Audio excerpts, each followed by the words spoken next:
यस्य संस्वभावाप्ते प्रभावे कृत्स्नकर्मणः तस्मै संज्ञानरूपाय नमोस्तु परमात्मने।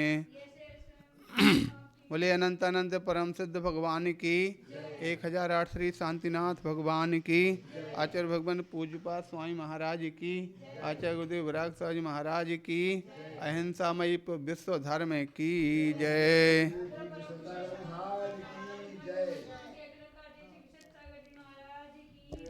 प्यारे बंधो, ग्रंथराज स्टोप देश में आचार्य भगवान पूज्यपाद स्वामी भव्य जीवों के लिए भेद विज्ञान कराते हुए और संसार से पार होने का मार्ग प्रशस्त कर रहे थे। उन्होंने एक एक स्थान पर शुरुआत से ही शक्ति और अभिव्यक्ति की यहाँ पर लोगों को परिभाषा बताई। शक्ति अलग होती है, अभिव्यक्ति अलग होती है। शक्ति जो कार्यकारी नहीं होती है, कार्यकारी अभिव्यक्ति हुआ करती है।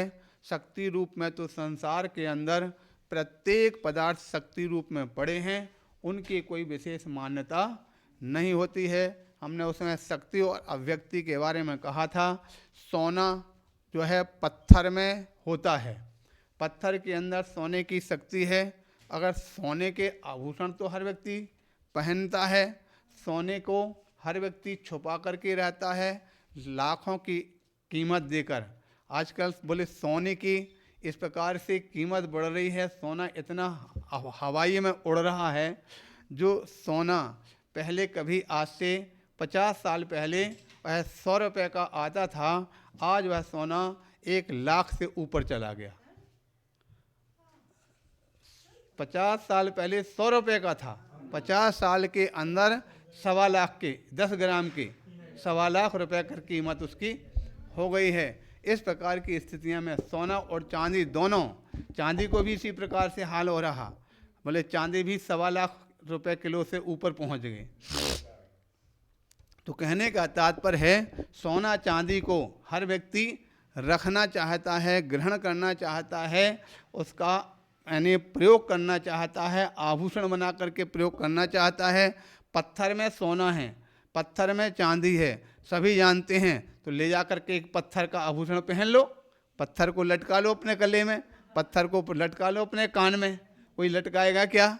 नहीं, क्योंकि उसके अंदर शक्ति तो है, अभिव्यक्ति नहीं है। संसार के अंदर कीमत जो होती है शक्ति की नहीं, अभिव्यक्ति की होती है। वो अभिव्यक्ति को हम कैसे प्राप्त करें, और अभिव्यक्ति को प्राप्त करने के लिए आचार्य भगवंत भव्य जीवों को आगे आगे बढ़ाते हुए उनको संदेश दे रहे हैं, उनको बता रहे हैं कि अभिव्यक्ति कैसे प्राप्त करना है, कैसे की जा सकती है। इस प्रकार से अभिव्यक्ति की जानकारी यहाँ पर कराते हुए आचार्य भगवंतों ने कल यहाँ पर देखो कितना अच्छी तरह से इस श्लोक में बताया था कि एक और शरीर है, अगर कोई शरीर की सेवा करता है, शरीर को अपना पुष्ट बनाता है, तो आत्मा कमज़ोर होती है, और आत्मा का उपकार करना चाहता है तो शरीर कमज़ोर होता है। अब आप समझ लो, अगर ज्ञानी जीव जो होगा किसको, आत्मा को मुख्य करेगा, शरीर को गौड़ कर देगा। किंतु अज्ञानी जीव होगा वो क्या करता है, शरीर को मुख्य मान लेता है और आत्मा को गौड़ कर देता है। इसलिए मुख्य और गौड़ को देख करके अपनी आत्मा की ओर ध्यान रखने की बात यहाँ पर कही गई है। इसके साथ ही साथ यहाँ पर कहा जा रहा है कि हमको आत्मा को ध्यान में रखना है। इसलिए साथ ही साथ दूसरे श्लोक में कहा था कि एक हाथ में तो आपके ही यानी चिंतामणि रत्न है, तो दूसरी ओर मिट्टी का ढेला है, खल का टुकड़ा है। अब आप समझ लो हमको क्या चाहिए, खल का ढेला चाहिए कि रत्न या मोती चाहिए, हीरा चाहिए है। अब खल का टुकड़ा अगर कोई जानवर होगा, उस जानवर को रत्न के टुकड़े रत्न से क्या लेना देना, जानवर के लिए तो खल का टुकड़ा चाहिए है, ठीक है कि नहीं। जानवर तो खल का टुकड़ा पसंद करेगा, किंतु जो इंसान होगा, ज्ञानी होगा, वो क्या कहेगा, उसको चिंतामणि रत्न चाहिए है।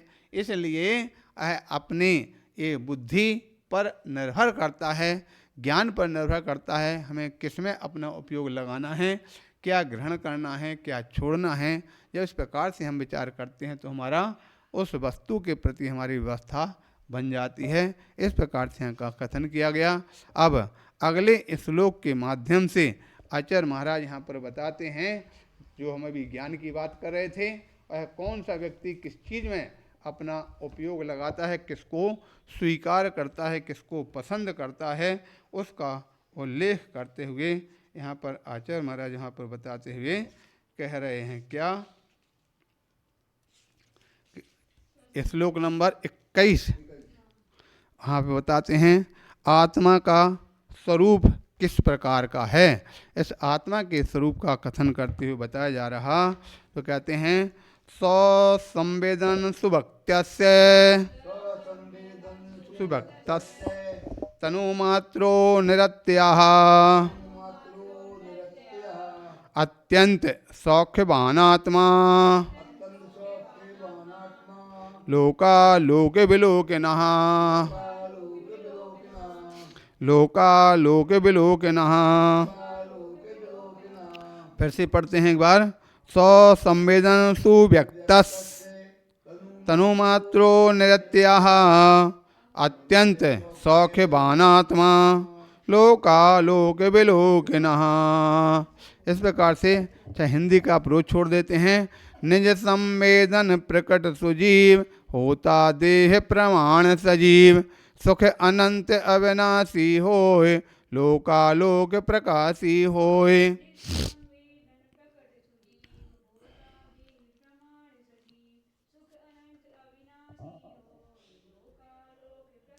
इस प्रकार से यहाँ कथन किया जाता है स्वसंवेदन सुभक्ता से, अर्थात हे आत्मन स्वसंवेदन जब आत्मा के अनुभव के द्वारा सुव्यक्त से अर्थात वस्तु को प्रकट कर दिया जाता है, तनुमात्र तो यह शरीर के बराबर निरत्य अविनाशी होता है।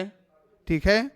जो और कहते हैं अत्यंत सुखवाना वह अनंत सुख को प्राप्त करने वाली लोकालोक विलोकना संपूर्ण लोक और आलोक को जानने और देखने वाली होती है। कौन देत होती है? आत्मा। ठीक है।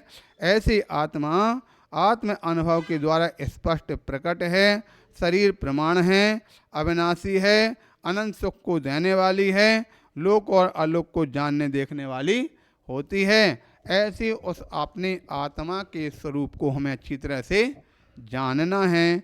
जिसने आत्मा स्वरूप को जान लिया उसने सब कुछ संसार को जान लिया, तीनों लोक को जान लिया, सब कुछ पदार्थों को जान लिया, तत्व को जान लिया। किंतु जिसने आत्मा को नहीं जाना उसने ना तत्वों को जान पाया, ना तीनों लोकों को जान पाया, ना वस्तु स्वरूप को जान पाया। इसलिए वस्तु स्वरूप को जानने के लिए, वस्तु स्वरूप को समझने और प्राप्त करने के लिए हमारे लिए सबसे बड़ी चीज़ आत्मा स्वरूप को जानना है। इसलिए आत्मा स्वरूप को जान करके अपना स्वयं का कल्याण करेंगे। इस प्रकार की भावना से सभी लोग ध्यान रखें और अपने आत्म स्वरूप की ओर झुकना, आत्म स्वरूप का ही चिंतन मनन करना।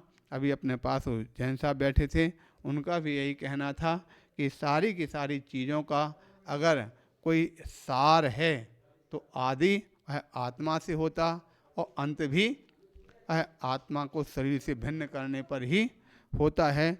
इसलिए हमको अपने उस स्वरूप को जानना ही हमारे जीवन का सार है।